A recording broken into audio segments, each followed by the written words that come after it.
તમે છે ને એક નંબરના ખોટાડા છો, નકરું ખોટું જ બોલો છો. હું નહીં, તું ખોટું બોલે છો. હું નહીં, તમે ખોટું બોલો છો. બહુ સારું, બધા ખોટું જ બોલતા હોય છે. કોણ બધા? જોવા આવ્યો ત્યારે તારા મમ્મી કે આ બધી આઈટમ તો મારી દીકરીએ બનાવી છે. લગ્ન પછી ખબર પડી તંબુરો નથી આવડતો. હા તો તમારા મમ્મી પપ્પા ખોટું જ બોલ્યા હતા કે મારો છોકરો તો બહુ ડાયો ને સીધો ને કોઈ વ્યસન વગરનો છે.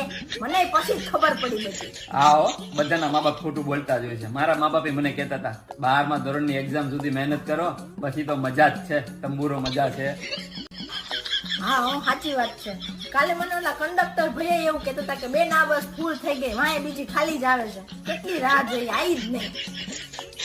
હા સાચી વાત છે. આવો બનાવ એકવાર મારી યારે બની ગયો હતો. હું ઇન્ટરવ્યુ લેવા ગયો ને તો મારો બોસ મને કે પગાર ઓછો મળશે પણ શીખવા બહુ જાજુ મળશે. તંબુરો શીખવા મળે. હા એવું જ હોય છે બધી બાજુ, ખોટું ખોટું. અમે શોપિંગ કરવા જઈને તો ઓલો સેલ્સમેન હોય ને દુકાન વાળા, ઈ એવું કે આ વન પીસ છે, આવો તમને બીજા ક્યાંય નહીં મળે, અને પહેરી નીકળે ત્યાં બીજા 5 જણાએ પહેર્યો હોય. હા હા સાચી વાત છે. તારી યારે જયારે હું શોપિંગ કરવા ને ઓલા ડ્રેસ ની ત્યારે ઓલા સેલ્સમેન ડ્રેસ તારી ઉપર રાખીને કે મેડમ આ રંગ તો તમને જોરદાર લાગે છે, પણ હકીકતે તો તને તેનો ભૂંડો ભખ જેવો લાગતો હતો અને મને બહુ ભલે હો, તમે બહુ ખોટું બોલો છો. બધા પતિઓ ખોટા જ હોય. મારા વિડીયો સારા લાગે તો પ્લીઝ લાઇક, શેર અને કોમેન્ટ જરૂર કરજો.